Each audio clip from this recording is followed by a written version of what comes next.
नमस्कार। मैं history lecture M R Gorasiya target with M R Gorasiya YouTube channel पर आप सभी का स्वागत करता हूं। आज अपन एनसीईआरटी के यात्रियों के नज़रिए टॉपिक के बारे में देखते हैं। तो सबसे पहला अपने अल बरूनी का जन्म 773 ईस्वी में उज्बेकिस्तान में स्थित ख्वारिज़्म नामक स्थान पर हुआ था। तो यहाँ से अच्छा प्रश्न आपके बनता है कि अल बरूनी का जन्म है वह कहाँ पर हुआ था। तो अपन यहाँ देख सकते हैं ख्वारिज़्म नामक स्थान है, वहाँ पर आपके अल बरूनी का जन्म है वह होता है। आगे देखते हैं इसके बाद में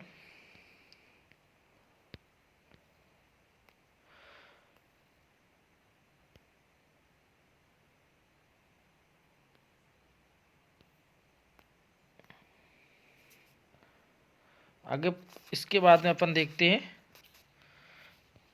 1017 में यह मोहम्मद गजनवी के साथ भारत आया था। तो भारत कब आया था? ये 1017 में मोहम्मद गजनवी के साथ में भारत आया।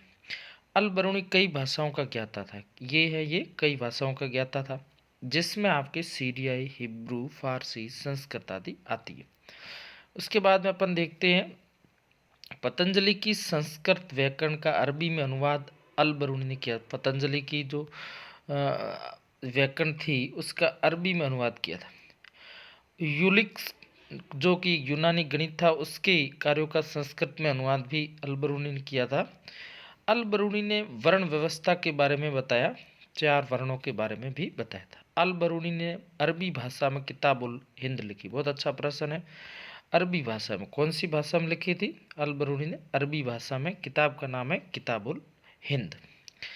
आगे देखते हैं इब्न बतूता का जन्म मोरक्को में हुआ था। कौन से देश में? मोरक्को के टेंजियर में हुआ था और सबसे सम्मानित परिवार में हुआ था। इब्न बतूता वह जो भारत है वह कब आता है? इब्न बतूता भारत वह 1333 में आया। इसके समय दिल्ली में जो शासक था वह मोहम्मद बिन तुगलक था।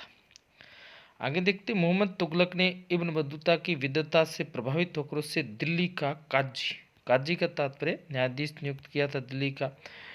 जी आगे देखते हैं इसके बाद में 1342 में मंगोल शासक के पास सुल्तान के दूत के रूप में चीन भेजा था। ये यहाँ पर आपके 1300 यहाँ हो जाएगा आपके ये 1342 में। आगे देखते हैं इसके बाद में इब्न बतूता को यात्राएं करने का शौक था, इसलिए अलग अलग जगह पर यात्रा करके लिखा। इब्न बतूता ने अरबी भाषा में ग्रंथ लिखा था, जिसका नाम आपकी क्या है? रिहला ग्रंथ है। कौन सा ग्रंथ है? रिहला। इसने 2 वनस्पतिक उपज नारियल और पान के बारे में लिखा था। इसने किसके बारे में लिखा? नारियल के बारे में लिखा और किसके बारे में? पान के बारे में। इब्न बतूता ने दिल्ली को सबसे बड़ा शहर बताया, लेकिन दौलताबाद भी कम नहीं था। दौलताबाद में पुरुष व महिला गायकों के लिए एक बाजार था, जिसे ताराबाद कहते थे। क्या कहते? किस नाम से जानते थे? ताराबाद कहा जाता था। आगे देखते हैं इसके बाद में इब्न बतूता भारत की डाक प्रणाली को देखकर चकित हुआ। तो मध्यकालीन यात्रियों में भारत की डाक प्रणाली के बारे में बताने वाला कौन था? आपके इब्न बतूता। बहुत अच्छा प्रश्न बनता है, ये ध्यान रखना। आगे देखते हैं इसके बाद में भारत में 2 प्रकार की डाक व्यवस्था थी। एक अश्व डाक व्यवस्था जिसे उलूक कहा जाता था, पैदल डाक व्यवस्था जिसे दावा कहा जाता था। बर्नियर यह एक फ्रांसीसी यात्री था। बर्नियर का कैसा यात्री था? फ्रांसीसी, जो 17वीं सदी में भारत आया था और चिकित्सक, राजनीतिक, दार्शनिक था। ये क्या था? चिकित्सक था, राजनीतिक था और दार्शनिक था। आगे देखते हैं बर्नियर के बारे में। अपन देखते हैं बर्नियर 1656 से 68 तक भारत में रहा, मुगल दरबार से जुड़ा। पहले शाहजहाँ के पुत्र शिकोह के चिकित्सक के रूप में, बाद में आर्मीनियाई अमीर दानिश खान के साथ वैज्ञानिक रूप में रहा। बर्नियर ने travel in the Mughal India नामक ग्रंथ लिखा। तो इसके ग्रंथ का नाम है travel in the Mughal India. पुस्तक इसने लिखी थी। एकमात्र बर्नियर ऐसा व्यक्ति है जो राजकीय कारखानों की प्रणाली का विस्तृत करता। तो कारखानों की विस्तृत प्रणाली वह कौन बताता है? बर्नियर बताता है। 1400 से 1800 ईस्वी के बीच में कई फारसी यात्राएं की थी। आगे अपन देखते हैं ट्रेनवियर या ट्रेवेनियन, ट्रेवल इन द इंडिया पुस्तक इसने लिखी थी। बहुत अच्छा प्रश्न आपके बनता है।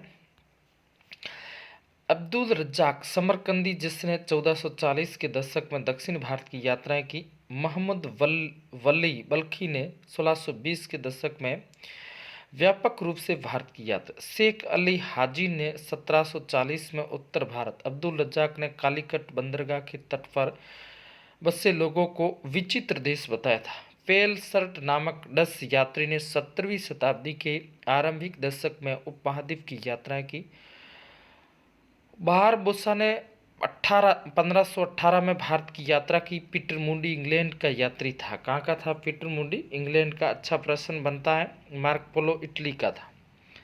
आगे देखते हैं इसके बाद में 1750 के दशक में शेख अति सुबुद्दीन तथा मिर्ज़ा अबू तालिब नामक भारतीयों ने यूरोप की यात्रा की। यूरोप के तावली चिकित्सक मन की जो भारत आया और वापस नहीं गया, यहीं बस गया था। देश देवी की आराधना पद्धति को तांत्रिक नाम से जाना जाता है। शिव के उपासक होते थे, उनको क्या कहा जाता था? सेव या नैनार। ये आपके कितने थे? 63 थे। और विष्णु के उपासक उनको वैष्णव आलवार कहते, ये 12 थे। आगे देखते हैं प्रारंभिक भक्ति आंदोलन लगभग 6ठी सदी में अलवारों व नैनवारों के नेतृत्व में हुआ था। भक्ति परंपरा दो मुख्य वर्गों में, एक सगुण एक निर्गुण। अलवार संतों के मुख्य काव्य संकलन नलिया दिव्य प्रबंधन का वर्णन तमिल वेद के रूप में। तो नलिया प्रबंधन जो ग्रंथ वह कौन से में? तमिल। कोले लेक्चर में ये प्रश्न आया था। इसमें से एक वो जोहरी जो ऐसा प्रश्न भी था, बर्नियर के बारे में आया था। तो यहाँ से बहुत अच्छे प्रश्न आपके एनसीईआरटी की दृष्टि से बनते। आलवारों की संख्या 12 है। जो नलिये दिव्य प्रबंधन 4000 पावन रचनाएं के नाम से जाना जाता है। 10वीं शताब्दी के अपार सबंदर और सुंदरार की कविताएं क्या कहलाती थी? तवरम कहलाती थी। क्या कहलाती? तवरम। आगे देखते हैं। अंडाल नामक अलवार स्त्री के समय को विष्णु की प्रेसी मानकर अपनी प्रेम भावना को, तो ये आपको पूछ सकते हैं, अंडाल है वह क्या थी? आपकी आलवार थी। आगे देखते हैं इसके बाद में कर्क इकाल अमयार नामक नैनार स्त्री थी। अमयार नामक ये आपके क्या हो जाएगी? नैनार स्त्री हो जाएगी। आगे देखते हैं इसके बाद में अपने उद्देश्य प्राप्ति हेतु तपस्या की। चिदम्बरम तंजावुर और गंगईकोंडपुरम के विशाल शिव मंदिर चोल सम्राटों ने बनाए थे। राजेश्वर वर्देश्वर का मंदिर चोल शासक राजराज प्रथम ने बनाया था। अच्छा प्रश्न बनता है, राजराज प्रथम। चोल सम्राट परांतक ने संत कवि अपार सबंदर सुंदर की धातु प्रतिमाएं एक शिव मंदिर में स्थापित करवाई थी। 12वीं शताब्दी में कर्नाटक में एक भक्ति आंदोलन हुआ जिसका नेतृत्व बासवन्ना ने किया था। तो आपको अच्छा प्रश्न बनता है। इसके अनुयायी वीर शैव और लिंगायत, तो लिंगायत संप्रदाय बासवन्ना ने शुरू किया। 711 मोहम्मद कासिम नाम के अरब सेनापति ने सिंध को जीता था। उल्मा इस्लामिक कानून के ज्ञाता को उल्मा कहा जाता है। जिम्मी शब्द की उत्पत्ति अरबी भाषा के जिम से हुई है, इसका अर्थ होता मुसलमान व कभी कभी हिंदू के लिए होता। जजिया गैर मुसलमानों से लिए जाने वाला कर था। मुसलमान समुदाय को निर्देशित करने वाला कानून शरिया कहलाता था। तो शरिया किसे कहते थे? मुसलमानों को जो निर्देशित करते उसको। शरिया कुरान की शरीफ हदीस पर आधारित है। शरिया का पालन करने वाले लोग बाशरिया तथा अवहेलना करने वाले बेशरिया कहलाते। बौद्ध धर्म की 2 शाखाएं, महायान हीनयान। ईसाई धर्म की 2, प्रोटेस्टेंट कैथोलिक। इस्लाम की 2, शिया और सुन्नी। इस्लाम धर्म पैगंबर मोहम्मद साहब 622 ईस्वी में शुरू किया था।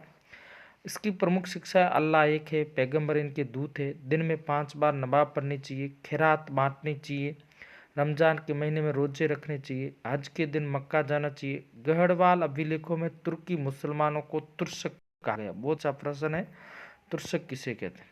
फारस के लोगों को फारसी कहते हैं और तजाकिस्तान के लोगों को ताजिक कहते हैं।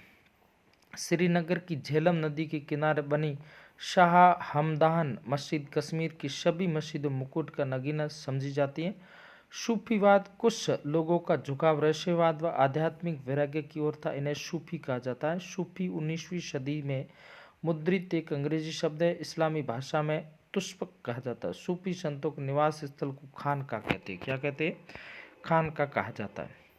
आगे देखते हैं, खानका का नियंत्रण शेख, अरबी, पीर या मुरीद के द्वारा किया जाता है। इस्लाम धर्म की पवित्र पुस्तक, इस्लाम की पवित्र पुस्तक है ये, सॉरी गलत लिख दिया, हाँ सही है, इस्लाम से मुस्लिम धर्म कुरान, हिंदू गीता, इस्लाम ईसाई धर्म की है बाइबल। यहाँ को मुस्लिम और इस्लाम दोनों एक है, ये आपके यहाँ पर हो जाएगा।